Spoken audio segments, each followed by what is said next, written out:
अरे अरब वालों अरे अरब वालों और अपनी सोच के अनुसार पूर्वी लोगों के नाच की नकल करने लगा।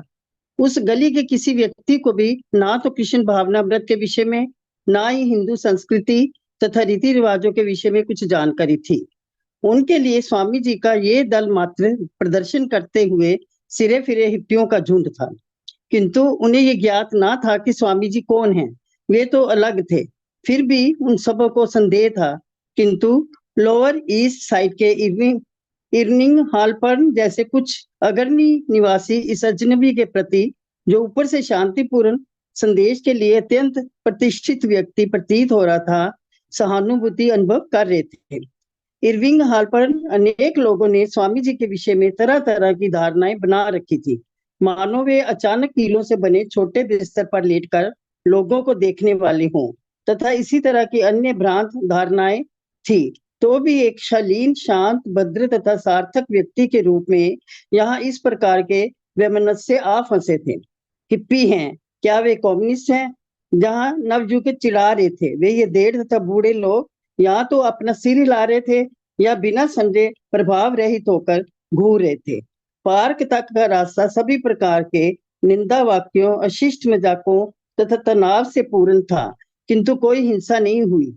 आज विभिन्न जातियों वाले पड़ोसियों ने ये मान लिया था कि स्वामी जी अपने अनुयायियों सहित ऐसी विचित्र वेशभूषा में मात्र हास्य विनोद के तौर पर सड़कों पर निकल आए हैं, जिससे सब कुछ गटमडग हो जाए, लोग घूरे और शोर मचाए। उनको लग रहा था कि कोई भी सामान्य भला मानस गंदी बस्ती का अमेरिकी निवासी ऐसा ही अनुभव करेगा। अतः पार्क तक दल के पहुंचने के लिए ये एक अच्छा खासा साहस का काम रहा। किंतु स्वामी जी पर इसका कोई असर नहीं पड़ा। उन्होंने एक या दो बार पूछा भी कि वे क्या कर रहे हैं, तो ब्रह्मानंद ने सब कुछ बता दिया। स्वामी जी अपने सिर को ऊंचा किए, अपनी ठोड़ी उड़ाए, अपने ढंग से आगे चले जा रहे थे। इससे वे राशि एवं दृढ़ संकल्प लग रहे थे। उनकी दृष्टि आध्यात्मिक थी। वे हर एक को आध्यात्मिक जीवात्मा और कृष्ण को प्रत्येक वस्तु के नियामक के रूप में देख रहे थे। इसके बावजूद भी संसारिक दृष्टि से वे नगर में भगदड़ मचने से भयभीत नहीं थे। आखिरकार वे एक अनुभवी कोलकाता वासी थे। लगभग 10 मिनट से कीर्तन चल रहा था, जबकि स्वामी जी का पदार्पण हुआ। रबड़ की सफेद चप्पलें उन्होंने वैसे ही उतार दी मानो वे घर में स्थित मंदिर में हों, और अपने अनुयायियों के साथ जो अपना गायन बंद करके उनकी ओर देख रहे थे, गलीचे पर बैठ गए। उन्होंने गुलाबी स्वेटर पहन रखा था और कंधों पर खादी चादर डाल रखी थी। वे मुस्कुराए। अपने दल की ओर देखकर उन्होंने ताल दी, 1 2 3। वे इस तरह गिनती गिनते जोर जोर से तालियां बजाने लगे। फिर करतालें बजने लगी। पहले तो गलत लय हुई पहले तो गलत लय में, किंतु उन्होंने तालियां बजाते हुए लय को बनाए रखा। तब शिष्यों ने तालियों तथा मंजीरों की ताल से मंद स्थिर गति से लय पकड़ ली। वे ऐसी प्रार्थना गाने लगे जिसे अन्य कोई नहीं जानता था। वंदे हम श्री गुरु श्रीयुत पद कमलम श्री गुरुन वैष्णव वांश। उनकी वाणी हारमोनियम के समान मधुर थी और बंगला ताल की सूक्ष्म बारीकियों से समृद्ध। एक विशाल बलूत ओक वृक्ष के नीचे गलीचे पर बैठकर उन्होंने रहस्यमय संस्कृत प्रार्थनाएं गाई। उनके अनुयायियों को हरे कृष्ण मंत्र के अतिरिक्त कुछ भी ज्ञात ना था, किंतु वे स्वामी जी को जानते थे। वे उनको ध्यान पूर्वक सुनकर लय बनाते थे, जबकि सड़क पर मालवाहक गाड़ियां भरभरा रही थी और दूर कोंगा डोल बज रहे थे। जो ही उन्होंने श्री रूपम सागर जातम सुनाया, तो ही कुत्ते पास आ गए, बच्चे घूरने लगे और कुछ मजाकिये उंगली उठाने लगे। अरे वे कौन पुजारी है? किंतु उनकी वाणी संघर्षशील द्वैतता से बहुत परे शरण स्थली थी। उनके शिष्य मंजीरे बजाते और वे अकेले गाते रहे, श्री राधा कृष्ण पाधान। स्वामी जी ने गोपियों के प्रिय श्री कृष्ण तथा श्रीमती राधा रानी के शुद्ध माधुर्य प्रेम की प्रशंसा में प्रार्थनाएं गाई। कृष्ण के अंतरंग पार्षदों द्वारा सैकड़ों वर्षों से गाया जाने वाला प्रत्येक शब्द गूढ़ दिव्य अर्थ से परिपूर्ण था, जिसे स्वामी जी ही समझ रहे थे। सैगन ललिता श्री विशाखा यद्यपि इस प्रकार गाते हुए उनको सुनना काफी आवेशपूर्ण लग रहा था, किंतु सभी प्रतीक्षा में थे कि वे हरे कृष्ण का कीर्तन प्रारंभ करें। और भी लोग आगे, स्वामी जी यही तो चाह रहे थे। वे चाहते थे कि वे लोग उनके साथ साथ कीर्तन करें और नाचें, और अब उनके अनुयायी भी यही चाह रहे थे। वे उनका साथ देना चाह रहे थे। ऐसा लग रहा था कि वे इसे सदैव करना चाहेंगे। वे स्वामी जी के साथ जाएंगे, बैठेंगे और कीर्तन करेंगे। स्वामी जी उन सबके साथ सदैव कीर्तन करते होंगे। तब उन्होंने हरे कृष्ण मंत्र, हरे कृष्ण कृष्ण कृष्ण हरे हरे, हरे राम राम राम हरे हरे प्रारंभ किया। प्रारंभ में उन लोगों ने अत्यंत मध्य तथा अस्पष्ट गाकर साथ दिया, किंतु स्वामी जी ने दोहराकर सही ढंग से गाया। उन्होंने पुनः गाया तथा सांस बटोरकर करताल बजाते तथा हाथ से 1 2 3 करके तालियां बजाते हुए दोहराया। पुनः मंजीरा बजाते और स्वामी जी के उनकी ओर भक्ति भाव से देखते हुए उन सभी ने दोहराया। स्वामी जी के प्रेमवश में अपने परिवेश से नाता तोड़कर कीर्तन मंडली के रूप में उनके साथ हो लिए।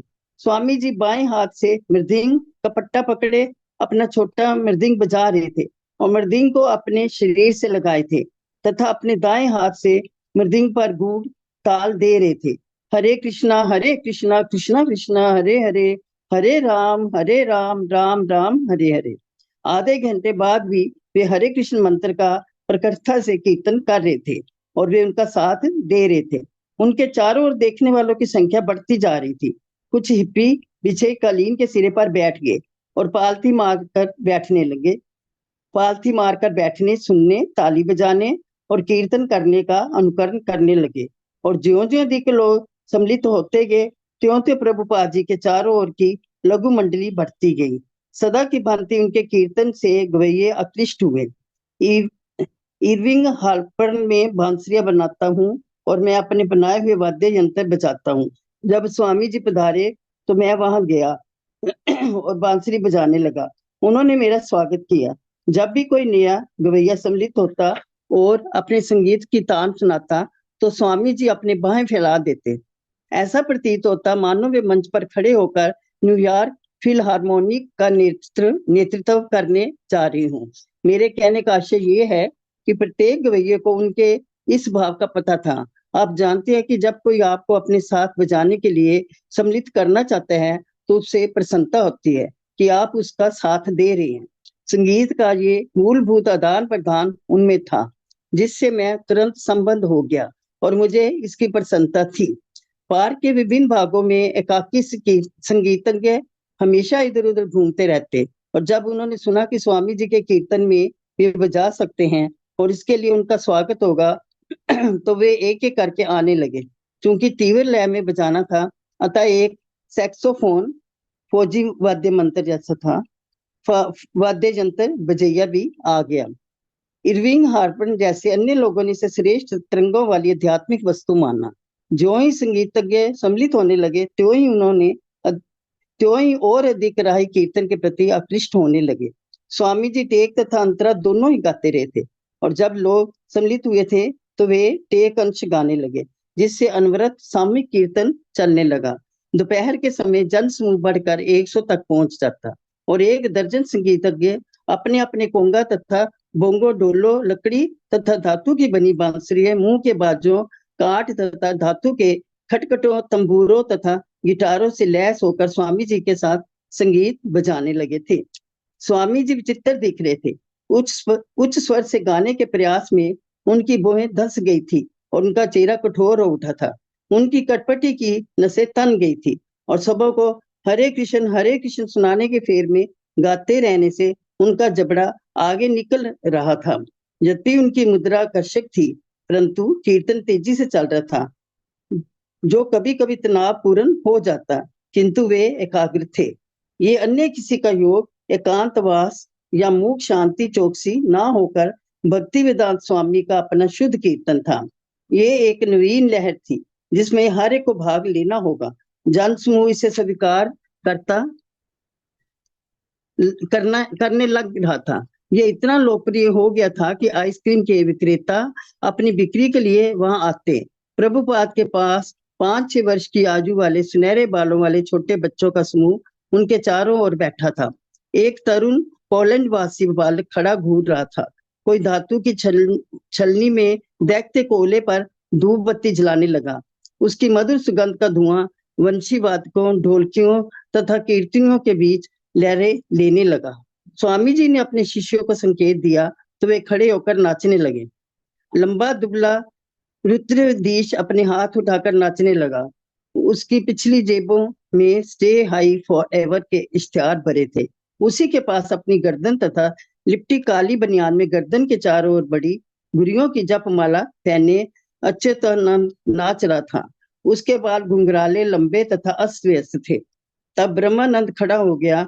वह तथा अच्युतानंद आमने सामने खड़े हो गए और कीर्तन करते हुए चित्रित चैतन्य महाप्रभु के समान उन्होंने अपनी बाहें ऊपर फैला दी। भीड़ में खड़े फोटोग्राफर आगे बढ़े। लड़के पाम को दाएं बाएं बदल बदल कर तथा अनेक देवदूतों से मुद्राएं बनाते हुए और गले में बड़े बड़े लाल मनकों वाली जप मालाएं पहने नाचने लगे।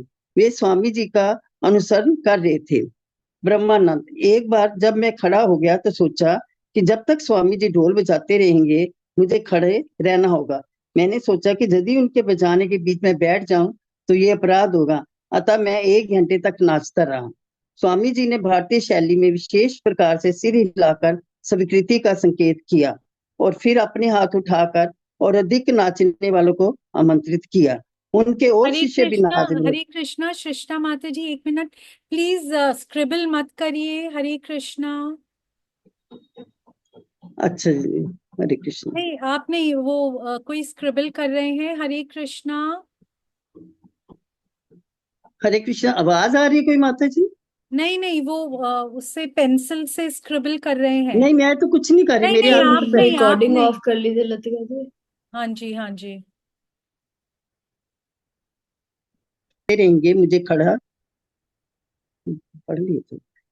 स्वामी जी ने भारतीय शैली में विशेष प्रकार से सिर हिलाकर स्वीकृति का संकेत किया और फिर अपने हाथ उठाकर अधिक नाचने वालों को आमंत्रित किया। उनके और भी शिष्य नाचने लगे, यहाँ तक कि कुछ हिप्पी भी उठ खड़े हुए और नाचने का प्रयत्न करने लगे। स्वामी जी चाह रहे थे कि संकीर्तन में प्रत्येक व्यक्ति गाए और नाचे। ये नाच क्या था? कलीन के ऊपर शांत गति से झूमना और नंगे पांव आगे पीछे चलना था, जिसमें नाचने वाला अपनी बाहें ऊपर उठाए होता और उसकी उंगलियां शरद ऋतु के वृक्षों के ऊपर के आसमान की ओर फैली होती। पूरे समूह में जहां तहां कीर्तन करने वालों की निजी अनुभूति हो रही थी। एक लड़की आंखें बंद किए उंगलियों से मंजीरे बजा रही थी और संकीर्तन करते हुए सिर हिला रही थी, मानो स्वप्न में हो। एक अत्यंत वृद्धा झुर्रियों से भरे चेहरे वाली पोलैंड की महिला अपने सिर के ऊपर भविष्य एक तिकोना स्कार्फ या बड़ा रुमाल होता है पहने इस लड़की को संदेह से घूर रही थी। भीड़ में वृद्धाएं हाथ में रुमाल लिए और इनमें से कुछ धूप चश्मा पहने छोटे छोटे समूहों में यत्र तत्र खड़ी थी। वे उत्साहित होकर बातें कर रही थी और कीर्तन के रोचक दृश्यों की ओर इशारा कर रही थी। कीर्तनानंद ही एकमात्र ऐसी व्यक्ति था जो धोती पहने था और प्रभुपाद जी की युवा प्रतिमूर्ति लग रहा था। शरदकालीन तीसरे पैर की हल्की धूप इस टोली पर पड़ रही थी, जिससे लंबी शीतल छाया के बीच वह सुनहरी आभा में स्पष्ट दिख रही थी। हारमोनियम से निरंतर संगीत निकल रहा था और सैनिक जैकेट पहने एक लड़का काठ के रिकॉर्डर पर तत्कालिक स्वर उत्पन्न कर रहा था। यंत्रों की सारी ध्वनियां मिलकर एक हो रही थी और स्वामी जी की वाणी इन्हें भेद कर बाहर निकल रही थी। ऐसा घंटों चलता रहा।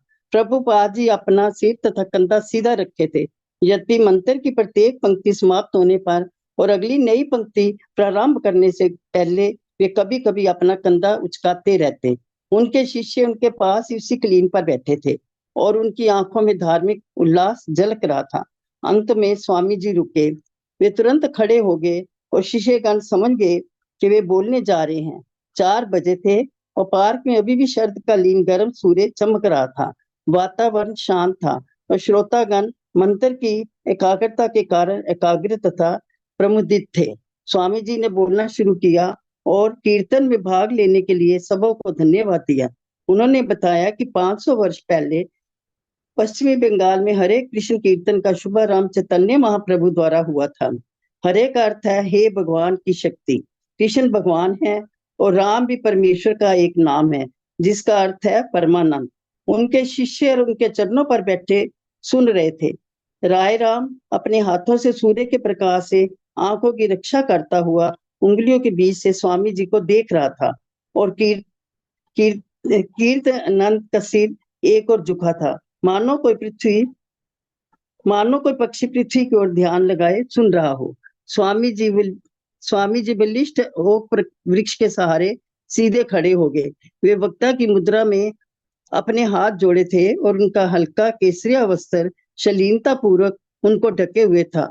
उनके पीछे का वृक्ष भली भांति स्थिर लग रहा था और उसके मोटे तने पर पत्तियों की छाया पड़ रही थी। उनके पीछे वृक्षों के कुंज में से होकर सेंट ब्रिगिड की मीनार दिख रही थी।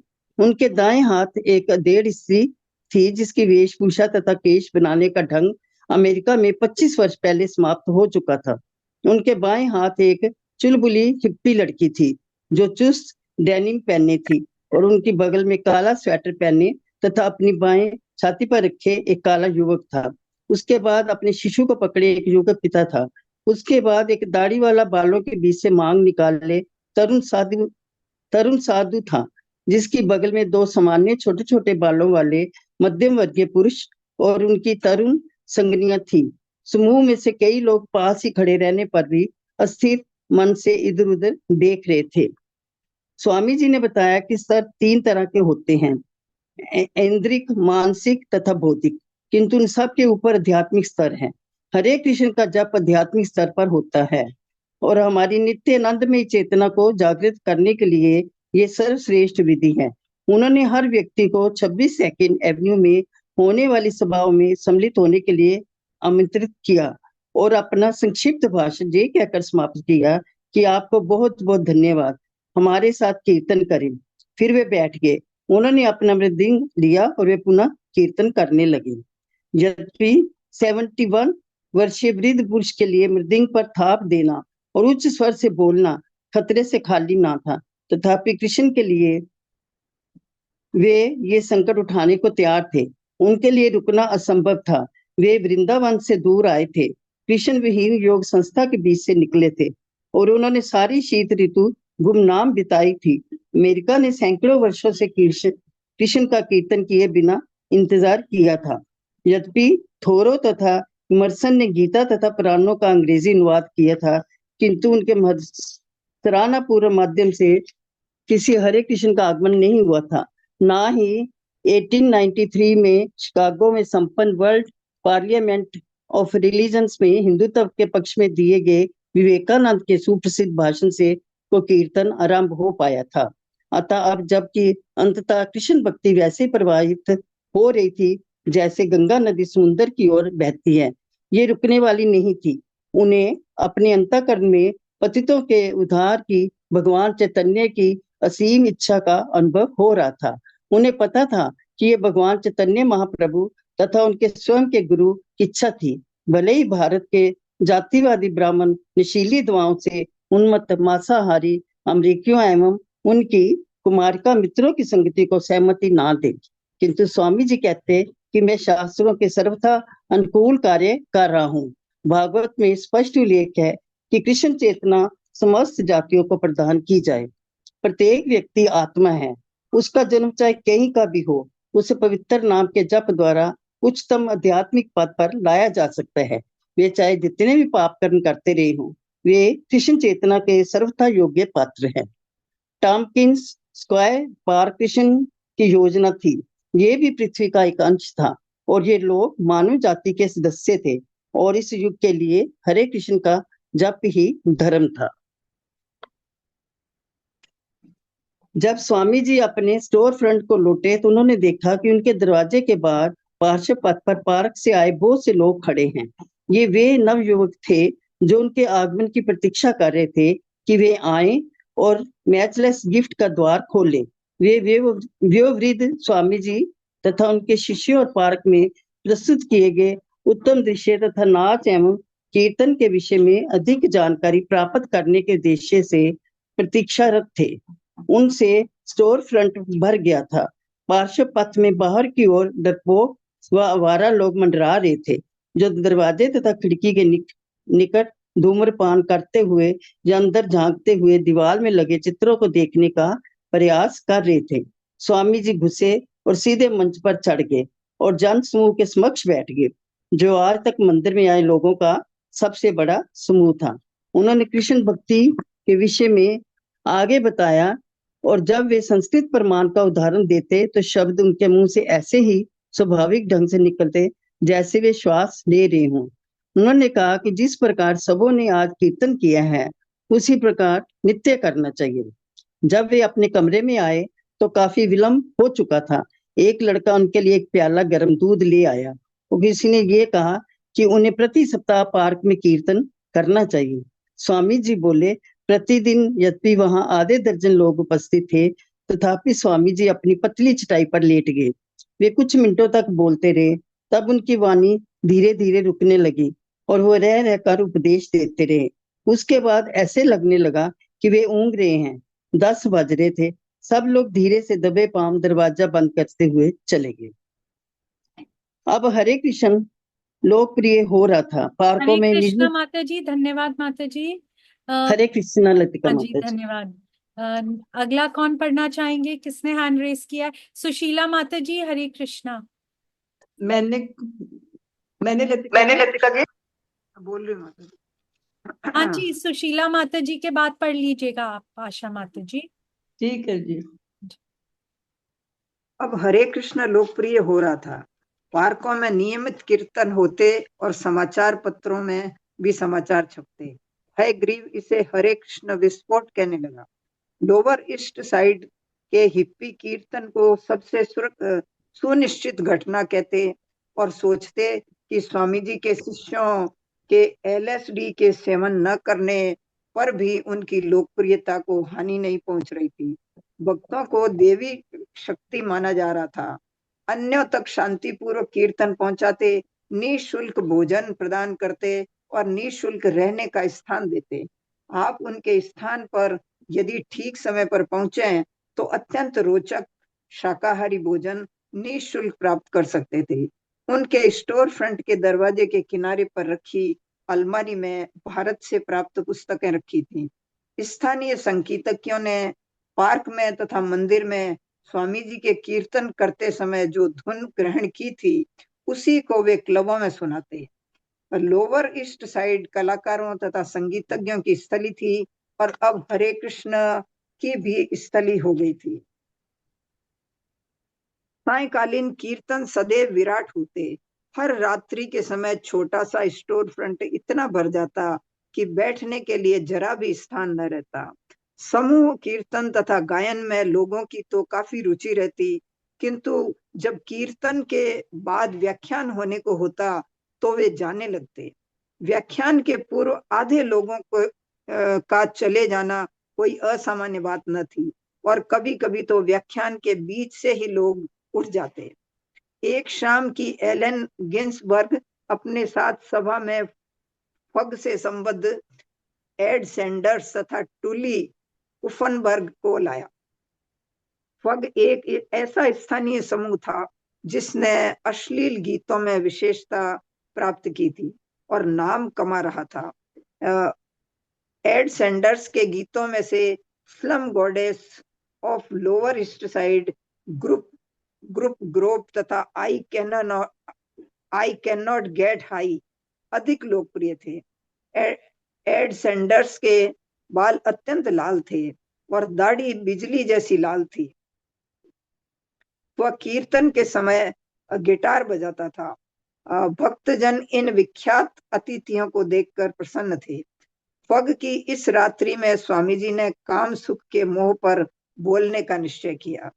स्वामी जी ने कहा, काम सुख विषय वासना हमें जन्म जन्मांतर के लिए इस भौतिक जगत से बांध देता है और जैसा वे प्राय किया करते थे। इस प्रसंग में उन्होंने यमुनाचार्य का एक श्लोक उद्धृत किया, जब से मैं कृष्ण भक्त हुआ हूँ तब से जब भी मैं किसी स्त्री के साथ विषयी जीवन की बात करता हूँ तो अपना मुख मोड़कर इस विचार पर थूक देता हूँ। इसके बाद फग कभी नहीं आए। लोअर ईस्ट साइड के हिप्पियों में से अनुयायी बनाने की इच्छा रखने वाले के लिए निश्चय ही विषय सुख के विरुद्ध बोलना कोई नीतिपूर्ण चाल नहीं थी। किंतु भक्ति वेदांत स्वामी ने कभी भी अपने संदेश में परिवर्तन लाने की बात नहीं सोची। वास्तव में जब उमापति ने बताया कि अमरीकी यह नहीं सुनना पसंद करते कि विषय भोग मात्र संतानोत्पत्ति के लिए है, तो स्वामी जी ने उत्तर दिया था, मैं अमरीकियों को खुश करने के लिए दार्शनिक सिद्धांत नहीं बदल सकता। एक संध्या को मंदिर की भीड़ में से पीछे बैठे इस्कॉन के अटॉर्नी स्टेव गोल्ड स्मिथ ने पूछा, संभोग के संबंध में आपका क्या मत है? स्वामी जी ने कहा, संभोग केवल अपनी पत्नी के साथ करना चाहिए और वह भी संयम के साथ। संभोग तो कृष्ण भक्त संतान की वृद्धि के लिए है। मेरे गुरु कहा करते थे कि कृष्ण भक्त संतान उत्पन्न करने के लिए मैं सैकड़ों बार संभोग करने को तैयार हूँ। निसंदेह इस युग के लिए यह अत्यंत दुष्कर है, इसलिए वे ब्रह्मचारी बने रहे। गोल्ड स्मिथ ने प्रतिवाद किया, लेकिन काम वासना तो एक अत्यंत प्रबल शक्ति है। स्त्री के लिए पुरुष जैसा अनुभव करता है उस बात से इनकार नहीं किया जा सकता। प्रभुपाद जी ने उत्तर दिया, इसलिए तो प्रत्येक संस्कृति में विवाह का प्रावधान है। आप अपना विवाह करके एक स्त्री के साथ शांति पूर्वक रह सकते हैं, किंतु पत्नी का उपभोग किसी मशीन की तरह इंद्रिय तृप्ति के लिए नहीं होना चाहिए। संभोग मास में केवल एक बार किया जाना चाहिए और वह भी संतानोत्पत्ति के लिए। स्वामी जी ने बाईं ओर बैठा मंजीर बजाता हुआ हयग्रीव अचानक बोल उठा, क्या मास में केवल एक बार? फिर यह विनोदपूर्ण मुद्रा में जोर से बोला, इससे अच्छा यह होगा कि इसको बुला दिया जाए। हाँ, बहुत अच्छे लड़के।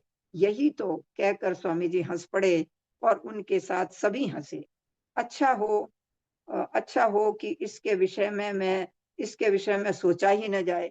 सबसे अच्छा होगा कि हरे कृष्ण का जप किया जाए। और उन्होंने अपने हाथ ऊपर उठाए मानो वे माला पर जप कर रहे हों। इस तरह हम एक बड़ी झंझट से बच गए।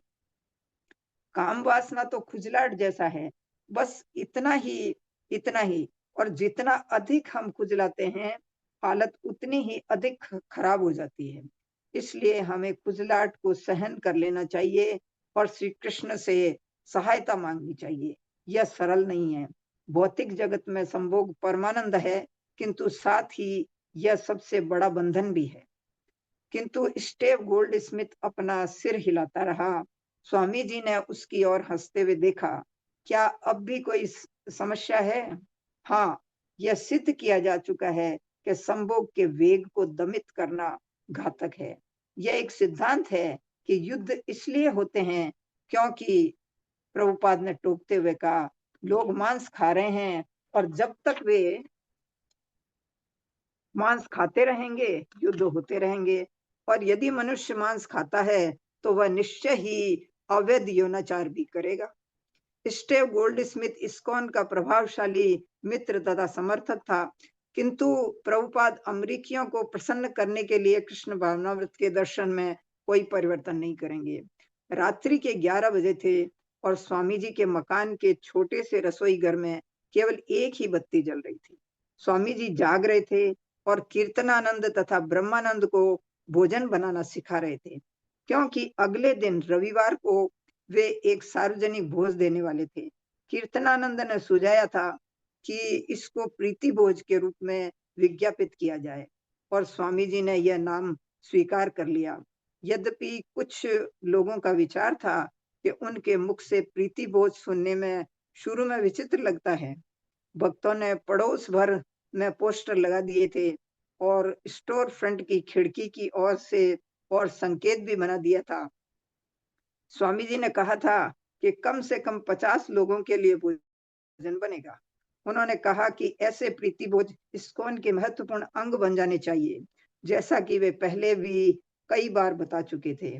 कृष्ण को अर्पित भोजन दिव्य बन जाता है और जो भी उस प्रसाद को ग्रहण करता है उसे महान आध्यात्मिक लाभ होता है। प्रसादम का अर्थ है कृपा। स्वामी जी ने कम से कम 1 दर्जन व्यंजन तैयार कराए और अंतिम स्थिति तक उन पर ध्यान रखा और उनके शिष्यों ने उनको एक एक करके सामने वाले कमरे में पात्रों में ले जाकर भगवान चैतन्य की तस्वीर के समक्ष रख दिया। इसमें हलवा, दाल, 2 सब्जियां, अच्छा चावल, पूड़ियां, समोसे, खीर, सेव की चटनी तथा गुलाब जामुन इस्कॉन की गोलियां थी।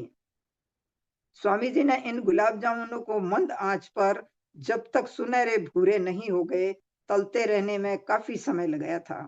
जब उन्होंने छलनी के द्वारा इनको एक एक करके घी से निकालकर चाशनी में भिगोया था, वे मानते थे कि ये सुनहरे घी में तले दूध के गोले उनके शिष्यों के प्रिय प्रसाद थे। वे इन्हें इस्कॉन की गोलियां कहते क्योंकि वे माया से युद्ध करने के लिए प्रमुख हथियार थे। उन्होंने यहाँ तक अनुमति दे रखी थी कि सामने के कमरे में चाशनी में तैरती इस्कॉन गोलियों से पूर्ण पात्र सदैव रखा रहे, जहां वे उनके शिष्य बिना पूछे और बिना किसी समय की पाबंदी के मन भर खा सके। शुरू में प्रीति भोजों में आने वालों की संख्या अधिक नहीं थी, किंतु भक्तगण भोज के प्रसाद के लिए इतने उत्सुक रहते कि अतिथियों की कमी उन्हें नहीं खपती। वे सारे का सारा खा जाने को उद्यत रहते।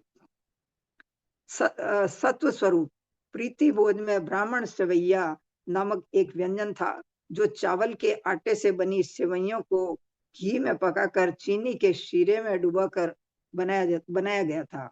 और था हलवा, पुष्पान्न चावल, जिसमें तले हुए पनीर के छोटे छोटे गोले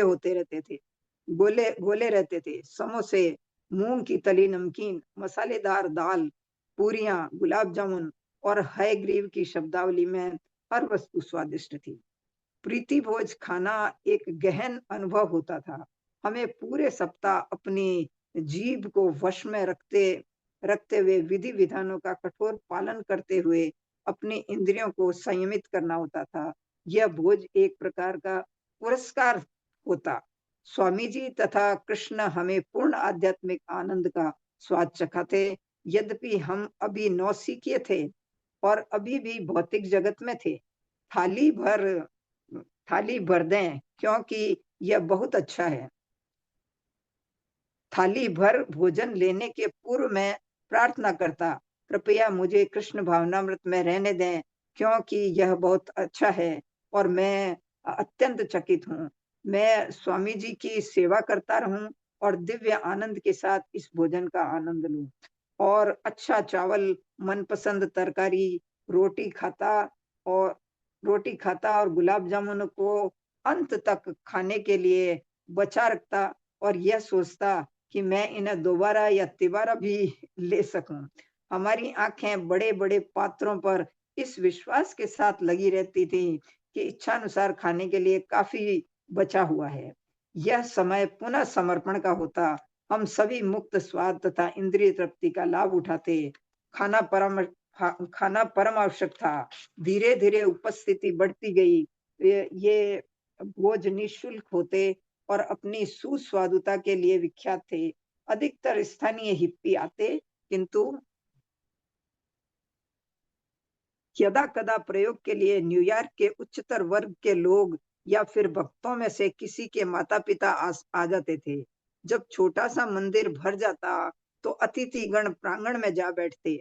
वे प्रसाद से भरी कागज की प्लेट लेकर पीछे के बाग में चले जाते और पिकनिक मेज पर या अग्नि निकास सीढ़ी के नीचे या अन्यत्र बैठ जाते। खाने के बाद वे और लेने के लिए स्टोर फ्रंट में पुनः आ जाते।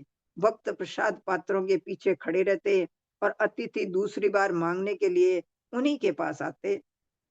अन्य किराएदार को यह अच्छा नहीं लगता, क्योंकि प्रांगण अतिथियों से भर जाता था। अतः भक्तजन उन्हें शांत करने के प्रयास में प्रसाद भरी प्लेटें लाकर देते। यद्यपि स्वामी जी नीचे मंदिर में नहीं जाते थे, किंतु एक प्लेट लेकर वे अपने कमरे में चले जाते और वहीं से अपने नवीन कार्यक्रम की सफलता के विषय में बड़े ही प्रेम से सुनते रहते। एक बार भक्त लोग अत्यंत भूखों की तरह खा रहे थे और ऐसा लगता था कि वे अतिथियों के लिए कुछ भी नहीं छोड़ेंगे। अतः कीर्तनानंद को उनके इस स्वार्थी रुख के लिए डांटना पड़ा था। धीरे धीरे उनकी समझ में आने लगा कि रविवारीय भोज उनके कौतूहल तथा आनंद के लिए ही न होकर लोगों को कृष्ण भावनामृत की ओर आकृष्ट करने के लिए होता था। भक्ति वेदांत स्वामी ने बैक टू गॉड हेड नामक पत्रिका भारत में प्रारंभ की थी। यद्यपि वे 1930 से लेख लिखते रहे थे, किंतु 1944 में कोलकाता में उन्होंने अकेले ही इस पत्रिका का शुभारंभ किया, क्योंकि उनके गुरु का अनुरोध था कि वे कृष्ण भावनामृत का उपदेश अंग्रेजी में करें। वे बड़ी ही मुश्किल से अपने दवाओं के व्यापार के माध्यम से इसको छापने के लिए 400 रुपए प्रति मास एकत्र कर पाते थे। अकेले ही वे लिखते, संपादन करते, प्रकाशित करते, धन जुटाते और प्रत्येक अंक का वितरण भी करते। प्रारंभ के उन वर्षों में बैक टू गॉड हेड ही स्वामी जी की प्रमुख साहित्यिक कृति तथा उनके उपदेश का माध्यम थी। उनके मन में इस पत्रिका के व्यापक वितरण का स्वप्न था और उन्होंने भगवान चैतन्य के संदेश को संसार भर में फैलाने की योजनाएं बना रखी थी। उन्होंने प्रमुख देशों की सूची बना रखी थी कि इस पत्रिका की कितनी प्रतियां वे प्रत्येक देश को भेजना चाहते थे। उन्होंने इस योजना की आर्थिक सहायता के लिए अनुदान की याचना की, किंतु सहाय बहुत कम मिला। फिर 1959 में उन्होंने अपनी शक्ति श्रीमद् भागवतम लिखने तथा प्रकाशित करने में मोड़ दी, परंतु अब वे बैक टू गॉड हेड को पुनर्जीवित करना चाह रहे थे, किंतु इस बार उन्होंने अकेले नहीं।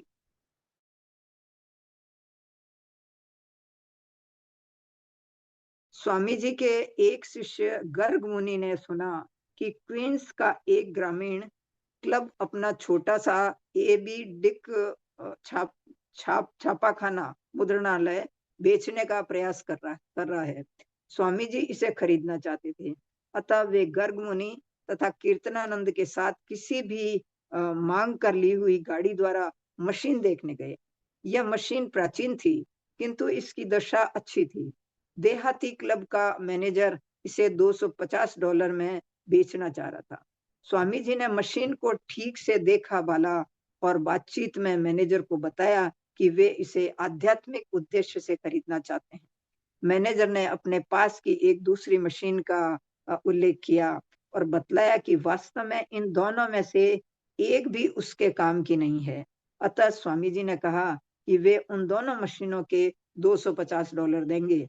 चूंकि क्लब को इन मशीनों की तनिक भी आवश्यकता नहीं थी और इसके साथ ही मैनेजर ने सोचा कि स्वामी जी समस्त मानवता के लाभ के लिए एक आवश्यक आध्यात्मिक संदेश छापने के लिए इनका उपयोग करेंगे, अतः उसने सहायता करना उचित समझा। वह व्यक्ति तैयार हो गया। गर्ग मुनि तथा कीर्तनानंद ने मशीनों को गाड़ी में लादा और इस तरह इस्कॉन के पास अपना मुद्रण प्रेस हो गया। भक्ति वेदांत स्वामी ने बैक टू गॉड हेड पत्रिका का संपादन हयग्रीव तथा राय राम को सौंप दिया। स्वामी जी ने अनेक वर्षों तक इस पत्रिका को अपने गुरु की व्यक्तिगत सेवा के रूप में समझा था, किंतु अब वे वही पत्रिका नवयुवकों को महाविद्यालय के अंग्रेजी अध्यापक हयग्रीव तथा व्यावसायिक लेखक राम राय को उनके अपने गुरु की सेवा के लिए दे रहे थे। हयग्रीव तथा राय राम ने अल्पकाल में इसका प्रथम अंक संकलित किया और वे उसे छापने को तैयार थे। आज छुट्टी की रात थी, न तो सामूहिक कीर्तन था, न व्याख्यान, और स्वामी जी ऊपर अपने कमरे में श्रीमद् भागवतम के अनुवाद में व्यस्त जाग रहे थे। नीचे प्रथम अंक की छपाई घंटों से चल रही थी। राम राय ने स्टेंसिल टाइप कर लिए थे और मुद्रण के समय वह मशीन के पास अत्यंत घबराया हुआ खड़ा था।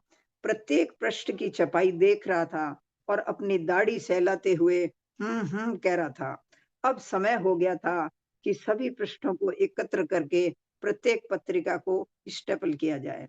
स्टेंसिल 100 प्रतियां तक चला और 28 पृष्ठों तथा ऊपर नीचे के आवरण पृष्ठों की 100 प्रतियों का ढेर दो बिना वार्निश की गई बेंचों पर लग गया था, जिन्हें रैफेल ने उस ग्रीष्म ऋतु में तैयार किया था।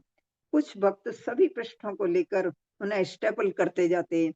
वे पृष्ठों के ढेर के सामने से गुजरते, एक पृष्ठ उठाते, दूसरे के नीचे रखते, और इस तरह जब बेंच के अंतिम सिरे तक पहुंच जाते तो इकट्ठे किए हुए सारे पृष्ठों का समूह गर्ग मुनि को देते जाते, जो अपने लंबे बालों को आंखों के ऊपर करता हुआ, स्टेपल करता हुआ वहां खड़ा था। वह प्रत्येक पत्रिका को उन स्टेपलरों से स्टेपल करता जिन्हें ब्रह्मानंद अपने बोर्ड ऑफ एजुकेशन के कार्यालय से लाया था।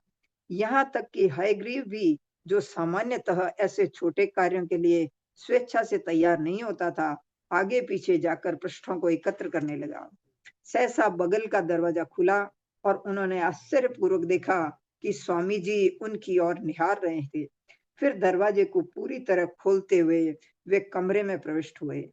इसके पहले वे कभी भी छुट्टी की रात्रि में नीचे नहीं आए थे, अतः उन सब में उनके प्रति अप्रत्याशित भावना तथा प्रेम का उदय हुआ और उन्होंने घुटनों के बल सिर झुकाकर उन्हें प्रणाम किया।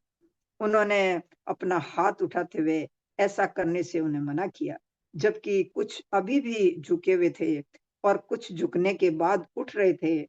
जो काम कर रहे थे उसे चालू रखो।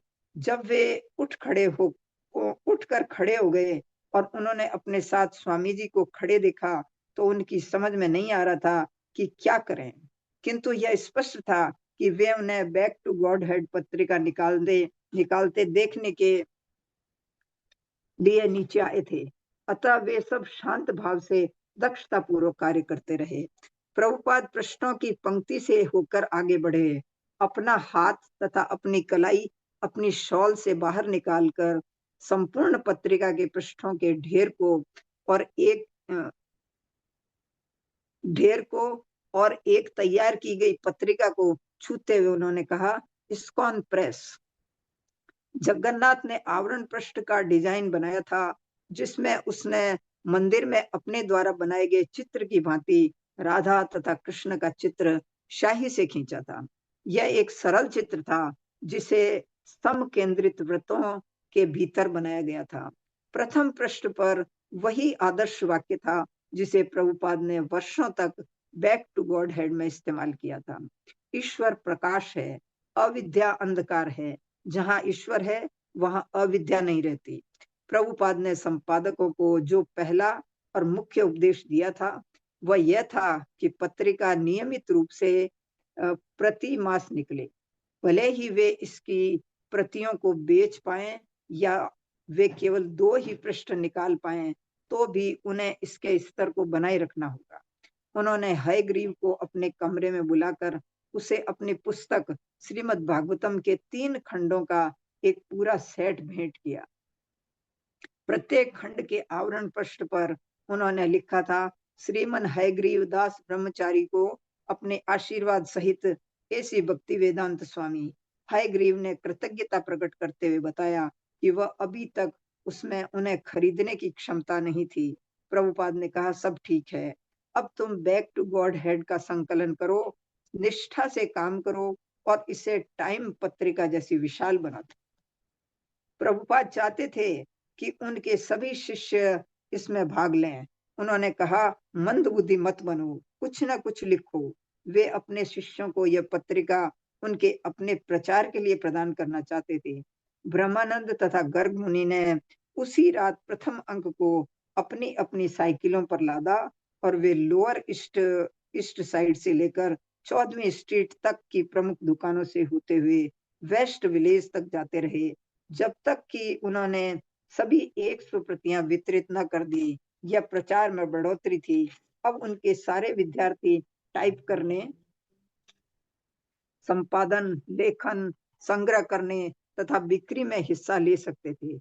निसंदेह यह उनका प्रचार था, किंतु हरे अब वे कृष्णा माता जी, धन्यवाद, थैंक यू। आशा माता जी पढ़ लीजिए।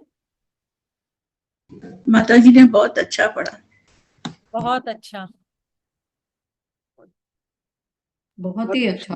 लगता माता जी मेरे से, पर भगवान करवाते हैं थोड़ा बहुत। आशा माता जी।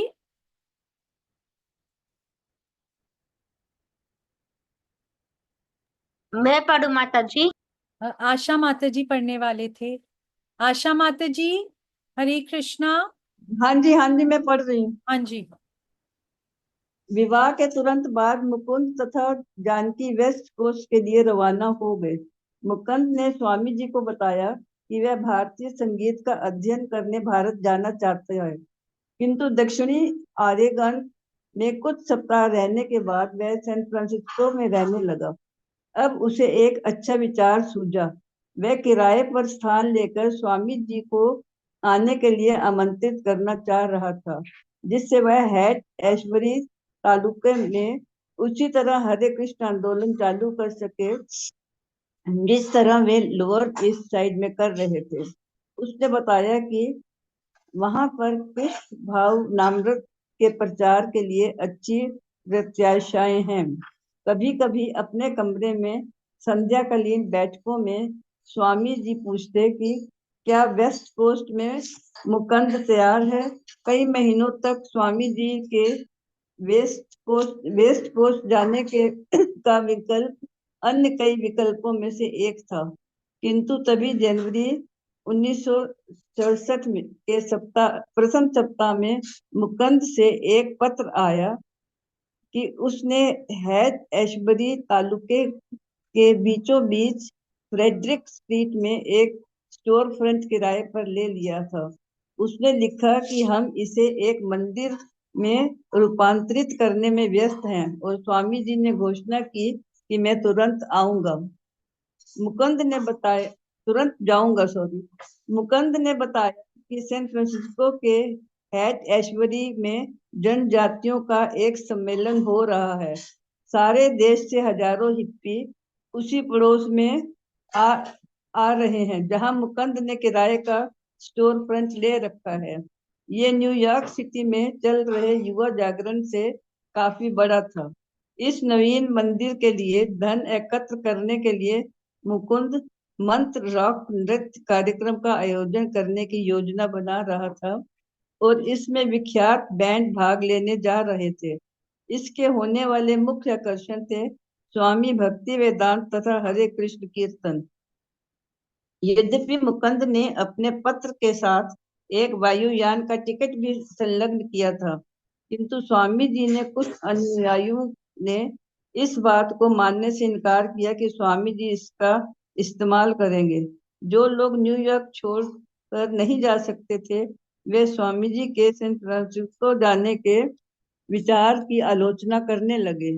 वह सोच रहे थे कि वेस्ट कोस्ट के लोग स्वामी जी को ठीक से देखभाल नहीं कर सकेंगे, फिर स्वामी जी रॉक गवैयों के साथ कैसे लगेंगे। वे लोग ठीक से आदर करना भी नहीं जानते। कुछ भी हो, वहां पर उपयुक्त मंदिर भी नहीं है। वहां ना तो कोई छापा खाना है, ना बैक टू गॉड हेड पत्रिका ही। तो फिर स्वामी जी क्यों न्यूयॉर्क छोड़कर कैलिफोर्निया के अजनबियों के बीच उस समारोह में जाएं? स्वामी जी उन्हें न्यूयॉर्क में पीछे कैसे छोड़ सकते हैं? उनके बिना उन सब का आध्यात्मिक जीवन किस प्रकार चलेगा? एक या दो विरोधियों ने डरते डरते इनमें से कुछ विचारों को स्वामी जी के समक्ष प्रकट कर दिया, मानो वे उनका त्याग करने का विचार के लिए ये संकेत करके उनकी भर्त्सना करना चाहते हो कि यदि वे चले गए तो ना तो सैन फ्रांसिस्को में और ना ही न्यूयॉर्क में ठीक से काम चलेगा। किंतु उन्होंने देखा कि स्वामी जी अत्यंत विश्वस्त एवं दृढ़ संकल्प थे। वे न्यूयॉर्क के नहीं थे, वे तो श्री कृष्ण के थे। उन्हें तो जहाँ कहीं भी प्रचार के लिए कृष्ण चाहेंगे वहां जाना होगा। वे पूर्णतः विरक्त थे और यात्रा करने के लिए तथा हरे कृष्ण कीर्तन का प्रसार करने के लिए उत्सुक थे। ब्रह्मानंद, किंतु हमें ये जानकर धक्का लगा कि विदा लेने वाले हैं। मैंने कभी ये नहीं सोचा था कि कृष्ण भावनामृत लोअर ईस्ट साइड से आगे कहीं जा सकता है। न्यूयॉर्क सिटी की तो बात दूर थी, मैंने सोचा था कि वह यहीं का था और सदा सदा के लिए यहीं रहेगा। जनवरी के द्वितीय सप्ताह के अंतिम दिनों में हवाई जहाज में अंतिम रूप से आरक्षण करा दिया गया। भक्तजन स्वामी जी की पांडुलिपियों को बक्सों में बंद करने लगे। टॉम्किंस स्क्वायर पार्क से भर्ती किए गए एक नवीन भक्त रणछोड़ ने जहाज के टिकट के लिए पर्याप्त धन एकत्र कर लिया था और भक्तों ने निर्णय लिया कि वे स्वामी जी के साथ उनके निजी सहायक के रूप में जाए। स्वामी जी ने बताया कि वे कुछ सप्ताहों के लिए बाहर जा रहे थे और वे ये चाह रहे थे कि उनकी अनुपस्थिति में सारा कार्यक्रम ठीक चलता रहे। वे अपने कमरे में बैठे प्रतीक्षा कर रहे थे जब तक कि लड़के उन्हें हवाई अड्डे तक ले जाने के लिए मोटर कार की व्यवस्था करें। उस दिन ठंड थी और रेडिएटरों में से भी भाप सी कर रही थी। वे केवल एक सूटकेस ले जाएंगे, अधिकांश कपड़े और कुछ पुस्तकें। उन्होंने अपनी अलमारी को फिर से देखा और कि पांडुलिपियां ठीक से हैं। कीर्तनानंद को उनके कमरे की वस्तुओं की देख रेख करनी थी। स्वामी जी उसी चौकी पर बैठे थे जहाँ 6 महीनों से भी अधिक समय से वे अनेक बार बैठ चुके थे और घंटों अपने टाइपराइटर पर श्रीमद् भागवत गीता और श्रीमद् भागवतम की पांडुलिपियों तैयार किया करते थे और जहाँ वे अनेक अतिथियों तथा अपने अनुयायियों से बातें किया करते थे। किंतु आज वे ना तो अपने मित्रों से बातें कर रहे थे, ना पांडुलिपि टाइप कर रहे थे, वरना अपनी विदाई से पहले अपने अंतिम कुछ मिनट अकेले प्रतीक्षा में बिता रहे थे। न्यूयॉर्क में ये उनकी दूसरी शीत ऋतु थी। उन्होंने कृष्ण भावनामृत का आंदोलन चालू कर दिया था। थोड़े से निष्ठावान बालक तथा बालिकाएं सम्मिलित हो चुके थे। वह पहले से ही लोअर ईस्ट साइड में विख्यात थे। समाचार पत्रों में अनेक सूचनाएं छप चुकी थी और ये तो शुरुआत ही थी। उन्होंने इसी के लिए वृंदावन छोड़ा था। पहले उन्हें इसका निश्चय नहीं था कि वे अमेरिका में 2 माह से अधिक ठहर सकेंगे। बटलर में उन्होंने अपनी पुस्तक भेंट की थी, किंतु न्यूयॉर्क आकर उन्होंने देखा कि डॉक्टर मिश्र ने किस प्रकार उन्नति की थी और मायावादियों के पास एक विशाल भवन था। वे धन लेकर भी गीता के वास्तविक संदेश का प्रचार नहीं कर रहे थे, किंतु अमेरिकी लोगों की दृष्टि इस पर लगी थी। अमेरिका में ये सारे महीने कठिनाई के थे। उनके गुरु भाई उन्हें सहायता पहुंचाने के लिए इच्छुक न थे। यद्यपि उनके गुरु महाराज श्री भक्ति सिद्धांत सरस्वती ठाकुर की यही इच्छा थी और भगवान चैतन्य भी यही चाहते थे। क्योंकि भगवान चैतन्य की इच्छा थी, अतः उनके आशीर्वाद से ये होकर रहेगा। 26 सेकंड एवेन्यू एक उत्तम स्थान था। उन्होंने यहीं से शुभारंभ किया। लड़के इसे बनाए रख रहे थे। उनमें से कुछ अपना वेतन दान दे रहे थे। ये तो शुभारंभ था। भक्ति वेदांत स्वामी ने अपनी घड़ी देखी। उन्होंने अपना ट्वीड का बना जाड़े का कोट, अपनी टोपी और अपने जूते पहने। अपना दाहिना हाथ अपनी माला की थैली के भीतर डाला और जप करना प्रारंभ कर दिया। वे अपने कमरे से बाहर आए, सीढ़ियों से नीचे उतरे और प्रांगण से होकर गुजरे जो अब बर्फ से जमा था और शांत था। इसके वृक्ष पत्ती विहीन थे, एक भी पत्ती बाकी नहीं बची और स्वामी जी स्टोर फ्रंट से चल पड़े। जब ब्रह्मानंद, रूपानुग तथा सत्य स्वरूप अपने ऑफिस कार्य में संलग्न थे, तभी वे चले गए। उस समय ना तो कोई विदाई दृश्य दिखा, ना ही विदाई भाषण हुआ। हरे कृष्णा माता जी।